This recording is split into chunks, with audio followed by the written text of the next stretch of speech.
When I do any kind of work for hire book, an IP project or ghostwriting for a private client or for a publisher, the process is pretty clean and it's the same every time. Step 1 is brainstorming, step 2 is outlining, step 3 is drafting, and step 4 is revising. And I'm not going to say that that's not how it works when I am writing a book of my own, like an original novel. Generally, those are the 4 steps we all go through, but it can get a little messy. I've made a few videos about this in the past, but sometimes books just take ground up rewrites, and it takes me writing an entire first draft that is not the story I wanted to tell to figure out what is the story I have to tell. And rewrites aren't as scary as I think they sound sometimes.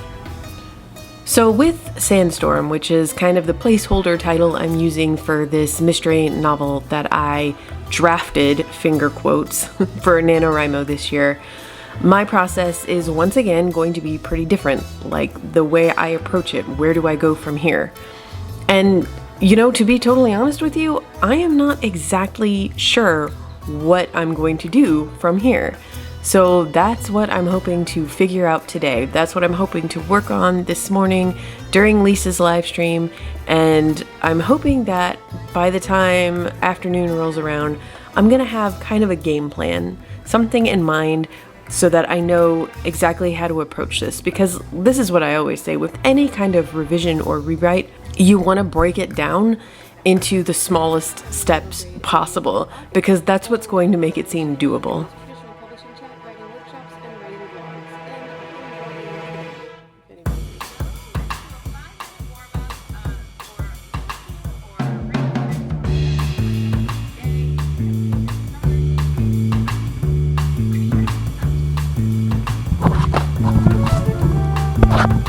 I should actually start by telling you what I have done, because I have done a little bit. I took down all of my note cards from the brainstorming phase. I saved them, they're all filed away. And I cleaned my whiteboard because there is a pretty good chance that I'm going to use this thing for planning out my revision slash writing of the real first draft slash whatever the next step is going to be called. And the other thing I did is I started a document, which I'm not going to open, but it's just thoughts, random thoughts that I have had since I finished the draft for NaNoWrimo. Things like, maybe specific ideas, things that I want to change, relationships that I have found to be important, which POVs I might cut if I do decide to cut POVs, and then just like really broad notes, like for example, I have the sense that I think this is going to be the kind of book that I want to go for really short scenes and a fast pace. The more books I read in this genre that have multiple points of view, like more than 4 or 5, like even upwards of 7, 8, the shorter scenes work better. The longer you sit in one character's head, the easier it is to kind of forget about what's going on with the other characters. So I think that's just going to work well for this particular story. That's not to say that's how you have to do multi-POV every time. I also had a much bigger revelation, but time is almost up on this sprint, so I will tell you guys about that in a minute.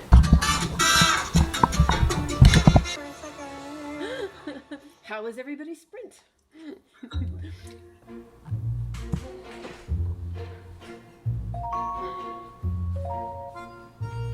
So the biggest and most exciting kind of revelation I had about this book, I really wish I could remember what brought me to it. I'm gonna talk through this and maybe I'll think of it as I'm talking. But we interrupt this vlog with a public service announcement. This is not pee. It is a rubber mat that Rosa eats her pumpkin treats off of, and the pumpkin stains it orange. My dog does not pee on the furniture. I repeat, this is not urine. And now, back to the vlog. So, you know, in every mystery, at the end, at the climax, we expect a reveal. There's a twist, hopefully. Hopefully it's a twist and we haven't guessed what it is. And in the last decade, I would say, it's become increasingly popular to, in addition to that, have a twist also at the midpoint of the book. Not required, certainly, but I will say I very much enjoy books that turn everything sideways in a Gone Girl kind of fashion. That obviously being the book that, like, I would say started that whole trend. But there's another one too. I've read over the last, I would say over the last 5 years, I have found that the more mysteries and thrillers I read, the more they will have that midpoint twist, have that big final reveal, and then there's one more little twist, or sometimes very big twist, that happens on the very last page, sometimes even the very last sentence.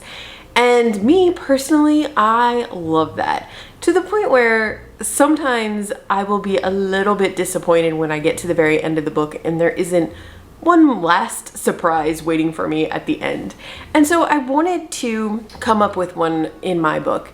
I knew the midpoint twist, I knew the final reveal, like those were things that were pretty set in my head going into it.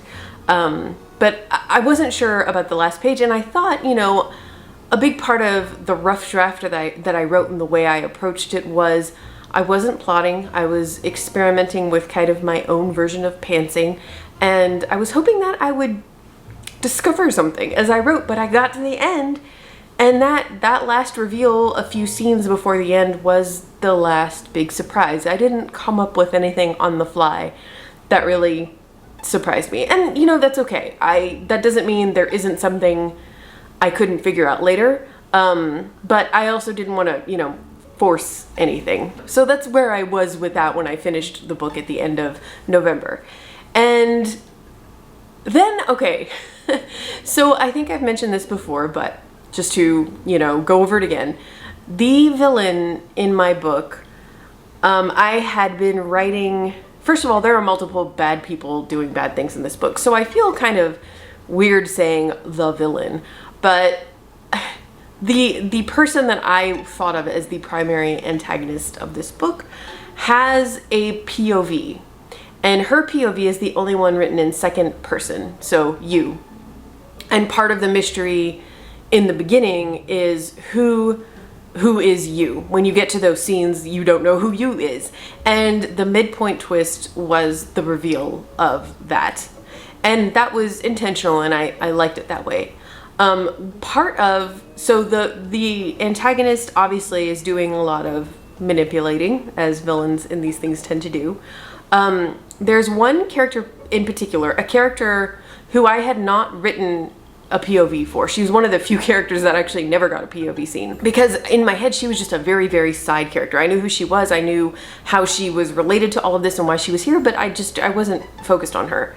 And I came up with something towards it was like the last, it might have been the very last day of NaNoWriMo when I was getting in 10,000 words, I think it was actually, where I kind of realized how this character and the villain, you character, were playing off each other and maybe manipulating each other a little bit.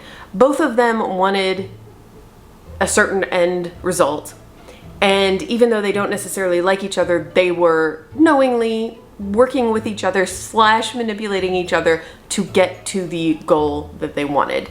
And that was a big revelation for me. Well, the even bigger revelation I had just a few days ago is that that little side character, this innocent little character, I'm not gonna say she wasn't so innocent. She's actually in a really desperate situation, and I have a lot of empathy for her. But I'll have to say it, she's not as innocent as I thought she was. And I was like, what if, you know, this character, the villain character, thought she was playing this character and just didn't realize just how much that character was actually playing her. And I wrote that down. I was in my brainstorming document and I was writing that down, and I was going through, I know I'm being vague, I was going through the specifics about what happened at the end. And then I just thought, oh my God, what if this character, this innocent little side character, what if she was you all along? And now obviously that for multiple you scenes that I wrote in this draft, that doesn't work at all, especially after that midpoint where you as the reader know who you is. But then I started thinking about it and I was like, oh my God, I could actually write it so that you get to the midpoint and you think you know who you is. And then the last page reveal, that final little twist, is that it wasn't that character, in fact it was this character. And the way this is all set up already in the draft, it's actually not that hard of a change, especially because this isn't a first draft. It's just so super rough that it's really easy for me to like trash a few scenes and rewrite them to be more suited to what I need. So that was like, that made me so excited. It unlocks a whole slew of other ideas about why this character is doing what she's doing and how she's playing kind of everybody. I mean, really, ultimately, she's the puppet master, not the one who you think is the puppet master.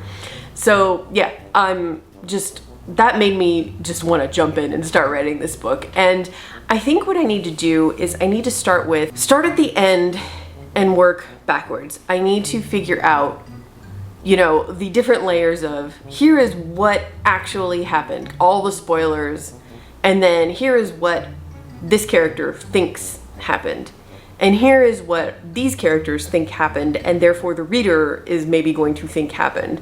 I need to figure out kind of the machinations of how all of that is going to work so I can kind of pull off the illusion, if that makes sense. So step number 1 is going to be starting from at the end and working backwards and just working out the mechanics of it. How was this person killed and why, and what exactly happened in the time that followed. And then once I have that, I don't think I want to write my typical super detailed scene by scene outline like I normally do, because that's, like I said, that's kind of what I did. Like, this rough draft I wrote for Nanowrimo is like a 50,000 word outline. I don't think I need to do that again. I think what I want to do, once I get all of this set and work backwards, step 2 is gonna be, I'm gonna print out that rough draft, the 50,000 word thing, and knowing now what I have worked out about how everything was done, and I'm gonna go through and kind of edit it. I will probably print it out and make notes by hand, just because that's, I think, better when I revise better when I print something out and I'm not looking at it on the screen. I don't know why, it's just how I am. And I'm gonna go make notes like, this scene needs to be cut, this scene actually has a different angle now, this new scene needs to be inserted here, things like that. It'll be super sloppy looking, but it'll be a good, by the time I'm finished, like a rough guide to the draft. And I'm hoping that once that's done, step 3 is going to be to actually write the first draft of this book. And then obviously from there, it'll be sending it off to my critique partners and revising it based on their feedback.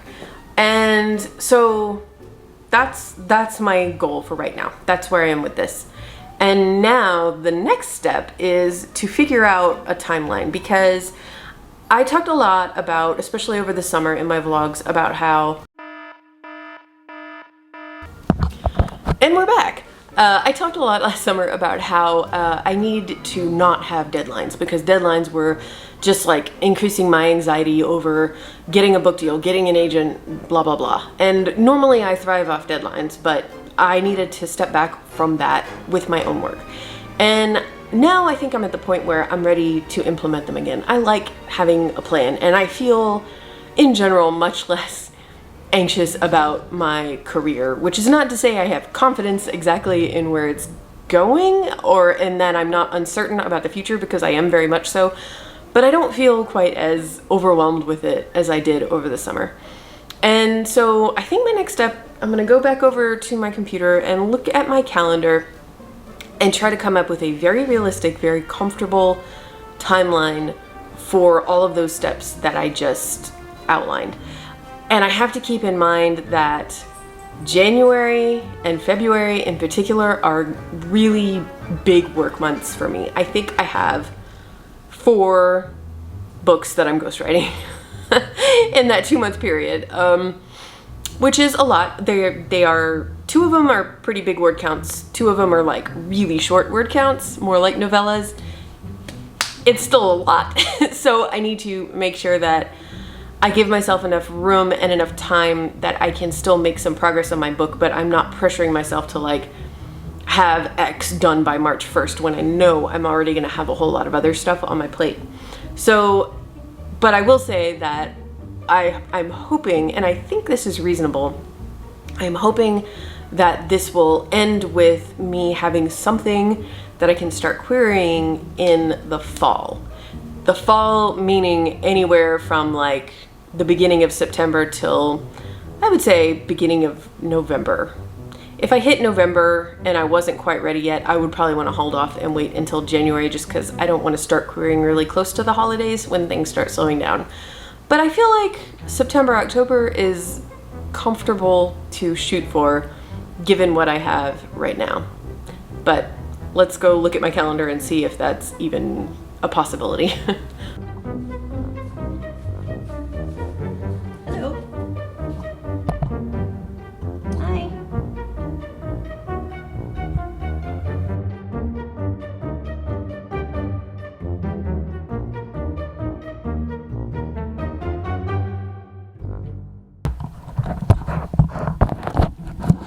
So usually the way I do this is I set first a deadline for like when I want the thing to be totally done. And in this case, that's going to be when I want to start querying, when I feel ready to actually send it out into the world. And so just to start with, I'm gonna scroll over to September, and I'm gonna pick, this is super arbitrary because I know I can change it later, but like, let's say September 12th. So that's my official deadline for this book for now. Again, totally can change it. And by the way, I am using Asana if you guys are wondering what I use, but I think Trello is another one that looks really similar to this, and really you can use any system you want.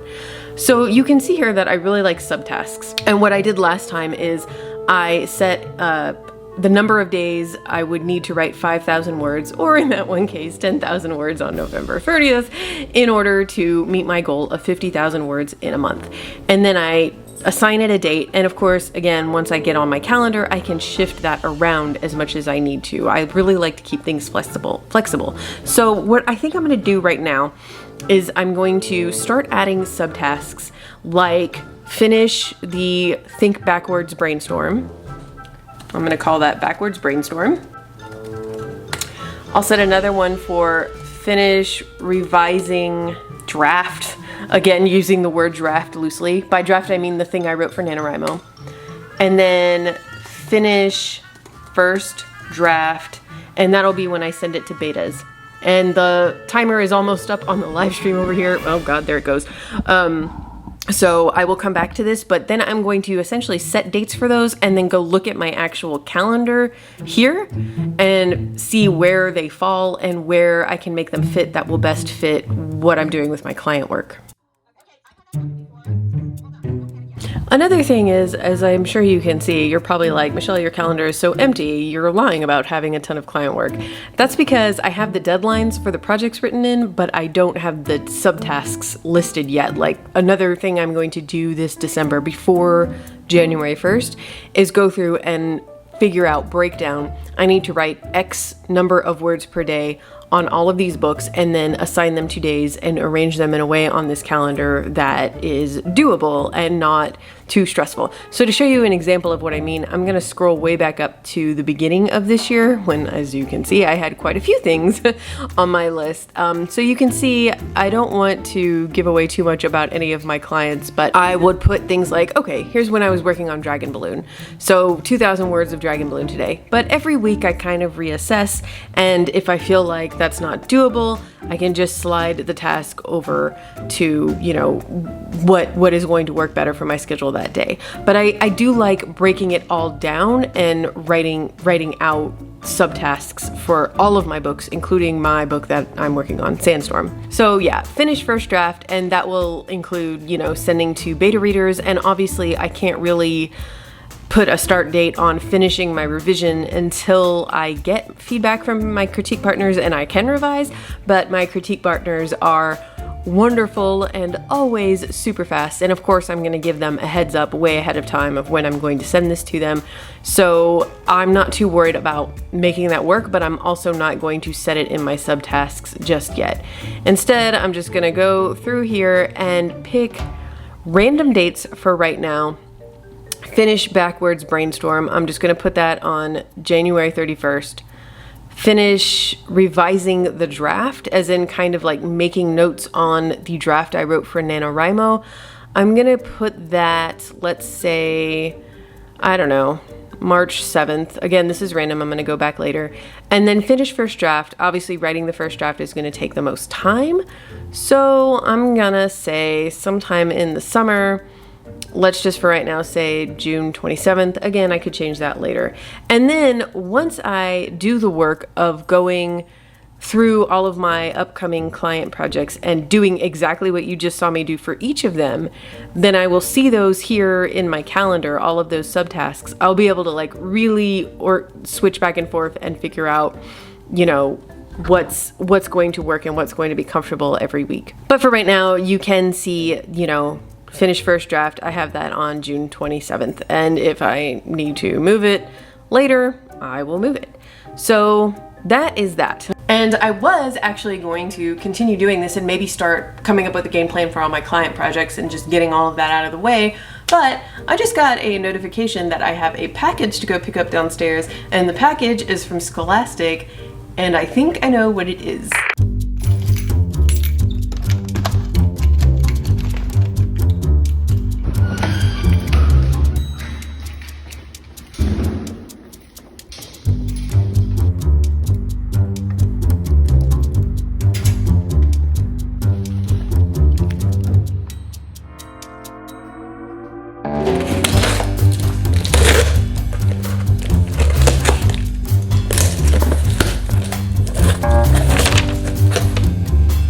So this is really great because for my Otter half, they did digital galleys only. They didn't do physical arcs, which I have talked about this before. I think I talked about it in the printing crisis video, which I'll link up here, but I fully support digital arcs only. I think that's a great idea. And so this is the first time I've had a physical copy of my Otter half, and it looks so cute. I mean, look, it's a dog and an otter. What is not to love? The other thing is, and I think I've talked about this in previous videos, but I have an author copy problem, especially since I moved to Texas. I used to be really good at either doing giveaways or just donating them to libraries or to schools. And since I moved here, and I will blame some of this on the pandemic just keeping me in my apartment, I haven't known what to do with these. And I just feel bad that I have boxes of books that could be in the hands of kids that are just like languishing. So maybe getting this latest box full of how many copies? The thing says 23. That seems like a weird number. I'll have to check my contract. But anyway, yeah, 23 copies of a book and plenty of copies of lots of my other books as well. That should not be just sitting here in my apartment. That should be, you know, in the hands of kids somewhere. So maybe I'm gonna add that to my to-do list for like January, is figure out, you know, just drive to some libraries with some boxes of books and make some donations or something.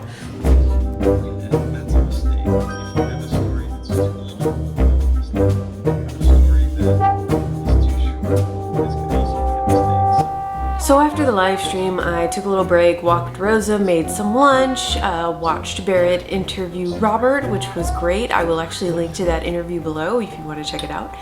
And as I watched, I did some more work on my calendar. I'm very glad I decided to just go ahead and jump in and work out a schedule for all the things, all the client work, everything that I have for January, February, and March, because I hadn't realized quite how much it was weighing on my mind, that, you know, I really need to break things down like that into subtasks in order to fully understand just how much work I have on my plate.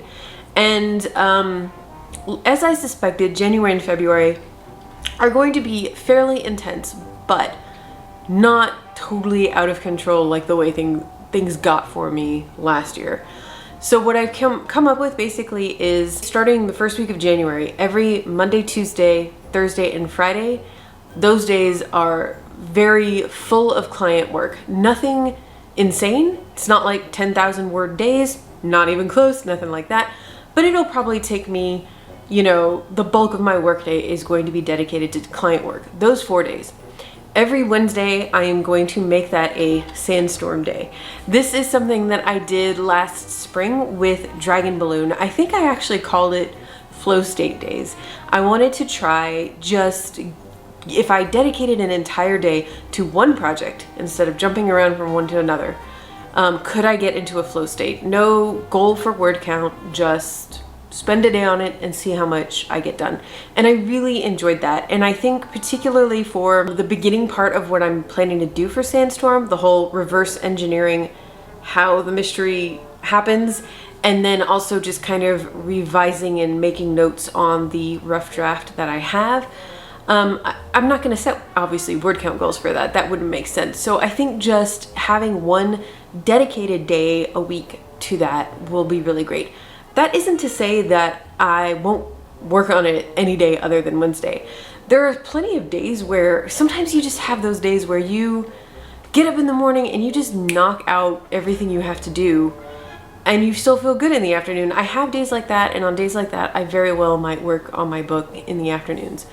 But I know that from past experience that when I try to make my schedule basically morning, work on client work, afternoon, work on my work, there are just too many days where by the time afternoon comes, my creative mind is too drained to do that kind of work. I have to spend my afternoons doing more technical type of work that doesn't require specifically creative brain power. So anyway, that's how January and February, solidly, that's what it looks like. And the really great news is that my weekends are completely open. And I do work on the weekends. I'm used to working on the weekends, and I don't mind working on the weekends, but I like that I have those 2 days a week to be flexible. If I get sick on a Tuesday, I can bump whatever I was supposed to do to next Saturday. Also, I would, like to continue doing videos on this channel that are not vlogs, but like my traditional publishing videos and writing workshops. And those do take more work with scripting and filming, unlike the vlogs where I just kind of carry the camera around and word vomit at you. And if I'm going to do any of those, I'm gonna have to do that work on the weekends too. So that's what weekends are kind of reserved for. I'm feeling really good about it. So right now, I think the way it worked out in my calendar was by the end of January, I would like to be finished doing the reverse engineering of the plot and just working that out. And I think what I have is by the end of, by the end of March to be finished taking the printed version of my 50,000 word rough draft summary thing and going through and marking it all up, the changes that I'm going to want to make in the draft and getting that all set. So I want to have that by the end of March. And timing wise, in April right now, I have one client scheduled. And it's going to be, I think, like a 20,000 word book. I think this is like chapter book territory. So, and this particular client, I think, has an outline for me. So there's really not a lot of development work on my part, and the word count's super low. And it dawned on me that right now I'm closed to inquiries from potential clients until the end of January. And then I'm going to start booking more for April and beyond.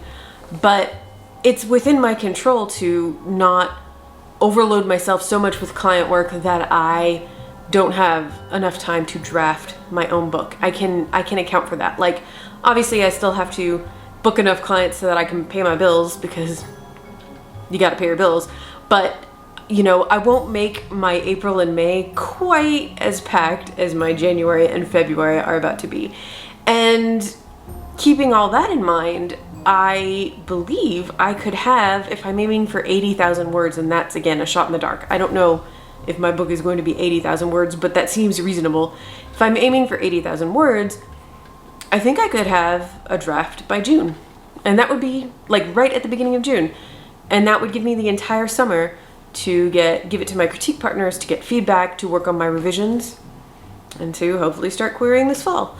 But again, I'm feeling like still no pressure, very relaxed about this. If I need to bump things back, I will bump things back. If I don't have a draft by June, that's fine. Maybe I'll have a draft by July. That would also be totally fine.